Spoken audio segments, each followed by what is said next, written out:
Welcome to Aspiring Hollywood, where you can see tomorrow's stars today. My next guest has been in multiple film productions and popular television shows such as Guiding Light, All My Children, and South Beach. Her name is Ashley Avis, and today she's living and breathing the cynical life. The cynical life of Harper Hall, that is.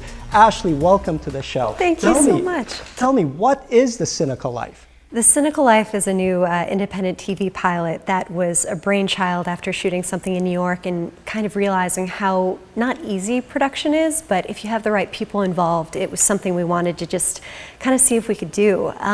And so it's about a failed children's book author who goes through a relationship implosion after her boyfriend of 7 years cheats on her with the illegitimate daughter of David Hasselhoff. And then her savings are drained. It's just, she goes through this horrifying experience. And she moves in with her little sister, Sparrow, who's an actress in Hollywood, and has to deal with living with 3 roommates that are in their 20s in Hollywood. She's a New Yorker. Some of the people in this room are New Yorkers, so they understand. And she just has to kind of rebuild her life from there and be able to pen something more commercially viable than when Barney's parents died in the lava. Let's take a look. How's your salad? Great. Thank you for ordering for me. Pretty good here, I heard. Very good. I hope you like it. Hey, listen, I got a funny story for you. My agent says you gotta change your name, right? Too many Johnnies out there. So I changed it to Blaze. There, it's my new headshot. Kinda want a female opinion on it. I think it shows a lot of depth, personally. Oh, absolutely. That's like Matthew McConaughey. Definitely. Right. You should try shirtless next time. Well, that sounds really great, and I want to get back to that because I want to talk to you about the production process and when it's coming out and all that. But first of all, I wanted to ask you. You started out acting. Tell me about that. I rode horses and did a lot of kind of different kind of sports when I was growing up, and I was always interested in theater because I was very shy, and it was one of the only places I felt like as a kid I could come alive and just kind of take on a different character on stage. And I always thought it would be boring to live one life, so acting provided an outlet to live different lives, and that was always really attractive about it. So the audience members of Aspiring Hollywood would probably want to know. So you rode horses, but how did you get started? The transition. The transition, exactly. And I want to talk about the defining moment, that one event that separated you from wanting to act to actually being on the soap operas. What was that? I think it was, I was in St. Petersburg, Florida, where I grew up, and I was pursuing music when I was 15, 16. I was singing in musical theater, and I didn't really have a musical theater voice or not sensibility, but I was told by my music instructor to contact this guy that produced a lot of the Backstreet Boys and that kind of stuff. And we started working together, and eventually I went to New York and had a very short contract with Warner Brothers Music. And when I got there, we worked together for a little while, and my producer got fired. And so I had to make a transition, and I suddenly grew, so I had some opportunities in fashion. And I just sat there for a little while wondering what the best career move for longevity would be, and it was a theatrical path. It was entertainment, film, television, and that was also the most fun sounding one too. Okay, so then you went to the audition? For All My Children, Guiding Light? Yes. Guiding Light was the first soap opera I did, and I was 16, and I was doing the fashion thing because I was tall and because I was doing some swimsuit campaigns. They cast me as a swimsuit model with a line, and it was exciting. It was so much fun, and everybody on that set was unbelievably supportive. I didn't think they would be, just for aspiring actors, you never expect these people that have been on television for 20 years, like on a soap opera, to be so unbelievably accepting of somebody who's just getting onto the scene. They weren't competitive, they were just really supportive. Great environment. And then tell me about the transition from being in the soap opera to actually writing and directing your own your own film. Tell me about that. Well, I've been writing since I could hold a pencil, it seems. I would consume books as a kid, and when I moved to New York, I studied business, and that was kind of the safer path as a major instead of journalism.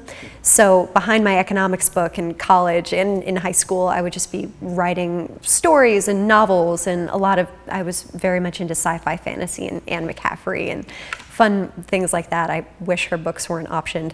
But screenwriting, the visual medium in writing a screenplay, was so interesting versus a novel, because as you're thinking about that, also from a director's point of view, you've got the scenes in your head, and as you're writing it, you can see them play through. So I never even thought I would want to go a directing path, but after I decided to produce Cynical, it's like I know exactly what the shots are in my head because I saw it as I was writing it. So. And what made you come up with this story idea? I spend years writing screenplays, or at least months, and I get very married to the concepts, and I'm a manic perfectionist, so I'll move around a comma for half an hour and still be unhappy. So I shot an independent pilot in New York in April by Troy Lavelle called Group, and seeing what they were able to do, and they lost a makeup artist, so I just started reaching and trading things for press, and saw that with the right group of people, you could produce something for a very small amount of money if you could, just get the right people around you. So after seeing that, I came back to LA, had a glass of wine, and wrote one very bad draft, and then the next day wrote another one, and within 3 days we were casting. Wow, that's fast. Thank you. Yeah, it was insane, but. Well, the world of independent filmmaking is really a hard one, isn't it? It's really treacherous. And what people ask me all the time, and I get these emails from all over the world, right? Asking, well, how can I break into the film industry? How do I finance my movie, right? Can you talk a little bit about that? And how did you do it?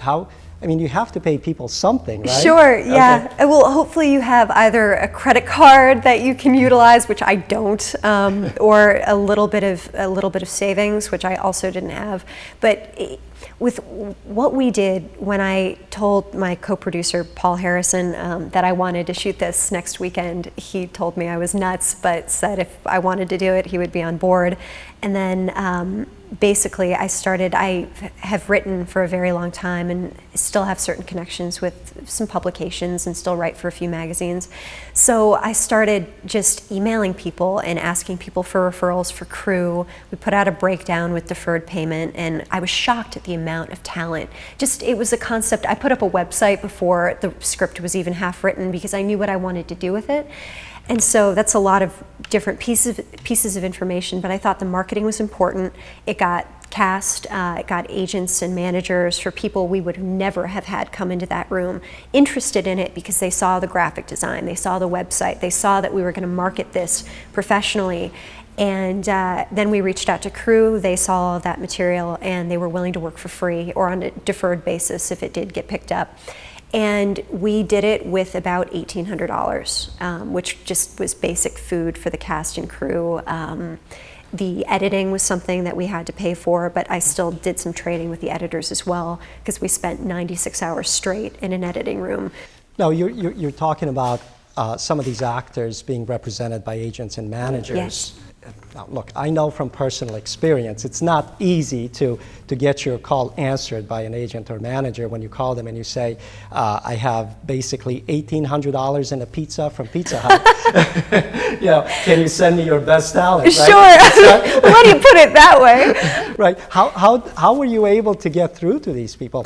Well, because when I was growing up, I told you already, I read sci-fi fantasy, so I was a complete nerd, and at age 12, 13, I didn't want to get a job at the mall, so I started learning web design, and I never thought that skill, I had a web design company through college, so I was able to just write and not have to, and not that I was making a ton of money, but was supported. So that skill, being able to market and do graphic design and all of those aspects that you can use to market a film very, very well and draw awareness to it were instrumental in putting up the initial website. And then we sent the managers and agents who were inquiring a script, and just people thought that it was a great idea, and hopefully it is.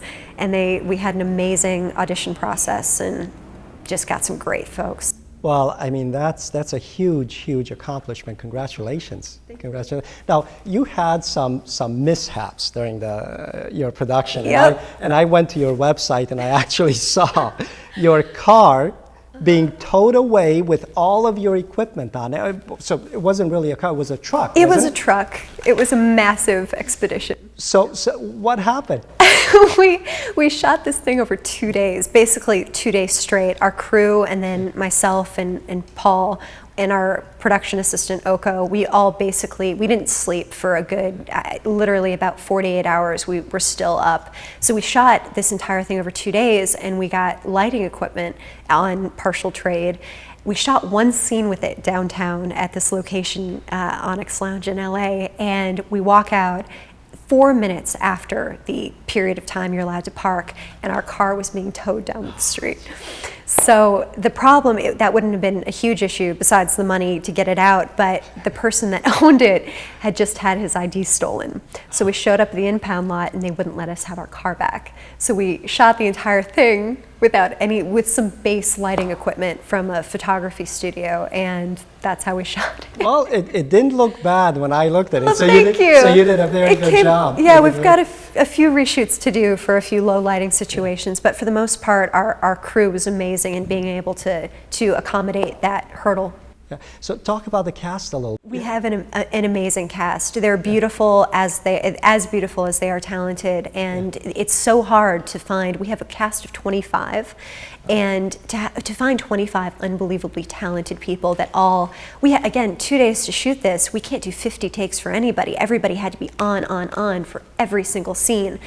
And just a few of our cast members that are imperative to mention. Camille Cregan, who plays my little sister, she's just amazing. She has this mysticism to her, and she's starring in a new, it's called the Trivial Pursuits of Arthur Banks, coming up this fall. So she's going to take off, and she's gorgeous and talented. And then Justin Tate, who plays Blaze, who's the quintessential actor/model.